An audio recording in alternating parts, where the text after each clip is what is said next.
Okay, Dr. J.Crosson, thank you very much for coming over from the California to see us in Penny Hill Park and to take part in the Nuffield Trust Commonwealth Fund 12th Annual International Seminar. We're very interested here in how we develop integrated care into the future, particularly among providers. Can you just tell us a little bit about how the magic works in Kaiser Permanente? So Kaiser Permanente is probably the most integrated organization in the United States. There are a few other examples, but with respect to size, it would have to be us. And we're integrated at 3 different levels. So we think of integration as having 3 tiers, if you will. The first level of integration is among physicians.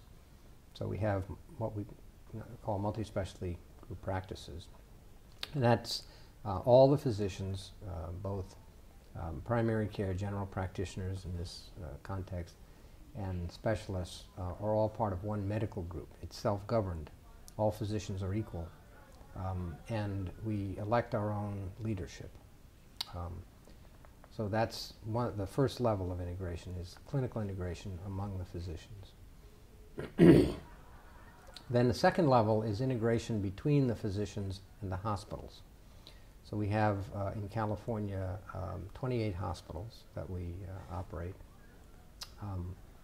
And the hospitals are managed by a team which consists of a hospital manager and a physician-in-chief. And they act as a pair to manage both the clinical and administrative functions of the hospital. And so we have one clinical electronic medical record that is both for the office-based practice of the physicians and for the hospital. All the information is contained within one system. There's a seamless both physical relationship and financial relationship between the medical group and the hospitals. In other words, the physicians are co-located with the hospital. We have separate offices, but they're on the same campus, generally speaking. We do have some satellite facilities as well. And our financial health, the financial health of the physician group, is tied to the success and the financial health of the hospital. But the hospitals operate not as a revenue center, in other words, where the hospital charges the patients and the hospital does better financially the more patients it hospitalizes. It's just the reverse. The hospital is on a budget, and the budget is established by the physicians and the health plan, which I'll discuss in a minute. And the hospital success is managing in the course of a year its budget according to the budget that was set in January. So we have integration between the physicians and the hospital, and we call that in American parlance an integrated delivery system. And that's not uncommon. There are many other examples of that in the United States. For example, the Mayo Clinic and the Cleveland Clinic and the Geisinger Clinic are all integrated delivery systems. What's a little unusual and separates Kaiser Permanente to a large degree is that we have a third level of integration. And so we are integrated with our payer, or commissioner in the context that we're discussing here. And that's Kaiser Foundation Health Plan, which is a not-for-profit provider of healthcare services or healthcare coverage to people, both employers who enroll their employees on a voluntary basis and individuals who enroll with us. And we manage the organization. The hospitals are a separate not-for-profit organization. The health plan or insurer is a separate not-for-profit organization, and the medical groups are separate professional corporations. But we manage the businesses together. So for example, as we're setting the benefit design for a year, that takes place through a discussion between the 3 entities. And at the end of the year, we true up our financial experience such that the financial experience of the medical group and whether there's money available for modest bonuses for the physicians is not just a function of how the medical group has managed its budget, It's also a function of how the hospital budget has turned out and how even the budget of the health plan has turned out, and vice versa. So we meld those financial experiences, and then at the end of the year, if we've all met our budget, then the amount of money that is put aside at the beginning of the year for bonuses for the physicians is in fact paid out on the basis of quality and service. And that, in one parlance, is a fully integrated healthcare organization. I'm interested to hear about the plan being part, that is the commissioner, as we would call it, being part of this nexus, whereas the ideas behind developing accountable care organisations in the United States are about provider organisations. Right. What is how important is the plan as part of your success? Well, absolutely. I mean, we view it as integral. So the accountable care organization idea, as you described, is a delivery system idea. It calls for the creation of what I said before was integrated delivery systems. Some people would argue that you don't need hospitals inside of ACOs. I would argue the opposite. That you do need, and the best models we have in the United States, including some of the ones I just mentioned, have both the physician group component and the hospital component. But the result of that integration doesn't yield what people are looking for without a cooperative arrangement with a payer. And that payer can be a public payer, in our context, the Medicare program, the government that pays for the health care of senior citizens, much as the National Health Service, or it can be private payers, health plans. Our unique organization is that we have that relationship with just one payer. But the ACO idea, in its full bloom, envisions integrated delivery systems developing working relationships with one or more existing commercial health plans, where the health plan prospectively pays the ACO very much in the way that the Kaiser Foundation Health Plan pays our medical group and provides budgets for our hospitals. And what's the benefit of being so aligned with your plan as opposed to having a number of payers? Yeah, there are several. First of all, in the United States we have a multiplicity of benefit designs.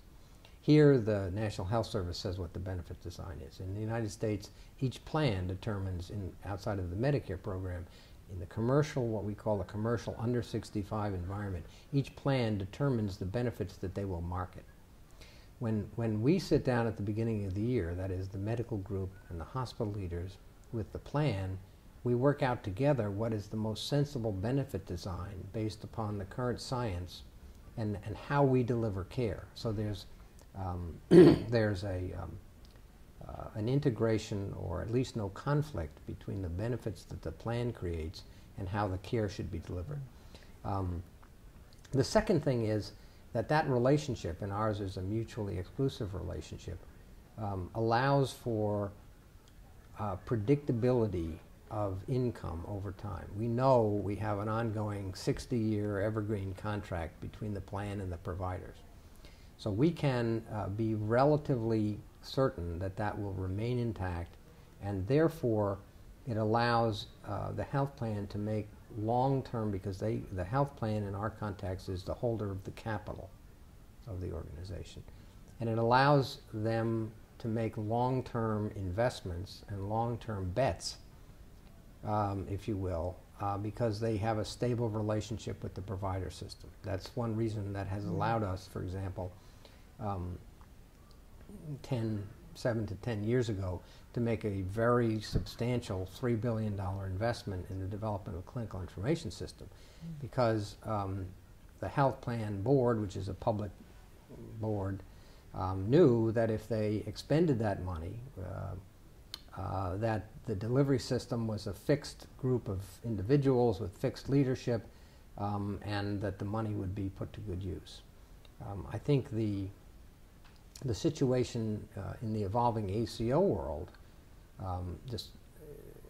the question is whether the relationships that are breaking out in the United States right now, for example, between Hill Physicians, who we heard from earlier at our meeting, and Catholic Healthcare West, which is a hospital system, and Blue Shield, which is an insurer in California, whether, you know, that sort of relationship, which looks exciting now, but may turn out to be transitory, provides the same value. You know, in our context, we think that the mutually exclusive, one plan, one group of physicians, one set of hospitals with a long-term commitment provides significant advantages. In your experience, if you were to put a percentage on it, what percentage of a performance enhancer is outside competition and therefore the threat of failure, and how far is it the internal magic that you have crafted? It's a very profound question. It makes me almost think, well, let's see. Given my success in my life, how much is generated by the fact that I have to earn money to support my family versus the fact that I believe in what I'm doing and I'm internally motivated, and please parse that for me. And the answer is it's pretty hard to do that. Both things are important. We have a very strong culture and a very strong sense of mission. It's related to the fact that the organization is essentially a not-for-profit organization. It's not, we don't have public shareholders. The physicians are salaried. We have modest bonuses, as I described, at the end of the year. But more than that, the physicians join our organization and work in Kaiser Permanente for the most part for their entire life. They very much believe that they're different from individual physicians in fee-for-service practice because they've joined an organization, they've joined themselves together in a partnership that then undertakes substantial legal, contractual, but also moral responsibility for the population that we serve. So it is not just the traditional Hippocratic responsibility which says, you know, I owe this patient today who sits in front of me a duty as a professional. It's, I'm a member of a group of professionals and we have a duty to the entire population who have signed up at least for this year to receive their care from us, which does not allow for aberrant behavior.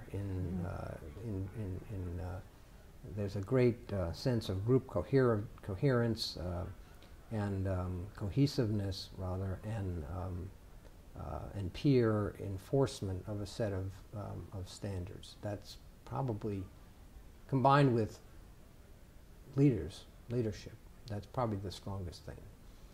But then there's always the wolf at the door, and the wolf at the door is helpful. And every year, our members, and by I say that I mean group employers who sign with us to enlist their employees, or individuals who sign up with us, every year on an annual basis can go somewhere else if they don't like us. If we don't have high service levels, if our quality is not good, and the like. And while on a year-to-year basis it may not make too much difference, I think all of our physicians and employees understand that it's much better to be in a growing organization than in a shrinking one. I think someone mentioned that today. And so, yes, we have competitors at two levels. We have, and that's a little different here from the UK, we have competitors at the commissioning level. So we have multiple health plans in Northern California where I am. There are probably 4 or 5 major insurers, each of whom is offering to employers or to individuals to provide their care, provide their coverage, rather. And in addition, there are multiple organized delivery systems. So we compete at the delivery system level already. We have Hill Physicians here at this meeting, and Steve McDermott's organization competes directly with Kaiser Permanente at the delivery system level. So we have 2 levels of competition. We have annual competition for what we call members, people who choose to become our patients for the year. And in addition, we compete at the delivery system level. And I think without that, we would probably become lax, because I'm afraid that's the human condition. Can I just press on one last question? Yeah. And that's on something slightly different, and that is the the kind of financial exchange, the currency within Kaiser. So Kaiser receives a capitated sum for every Kaiser Health Plan. Kaiser yes. Health Plan per member. Yeah. And then, so within the provider side of what sort of payment systems do you use internally, for example, to hospitals? Do you continue using a DRG type of payment, or do you use actual costs or a fee-for-service system?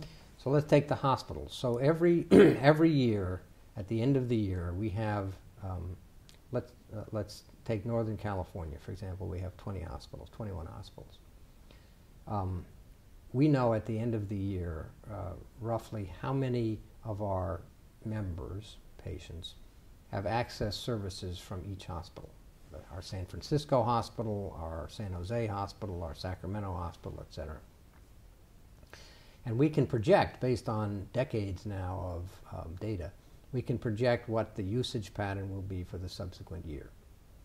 So once the health plan receives its, sets its rates, and then can project the revenue stream for the subsequent year, we then calculate together the likely usage pattern for each hospital, and simply arithmetically set a budget for each hospital. The hospital then is expected to provide services according to that budget. It's a little more complicated because we live in an area of population density, and so there's people may receive services at San Francisco because they live there, but then they may work in Oakland and they may receive some services there. So we have a complicated formula for doing that. But essentially, it's prospective assignment of budget to the hospital.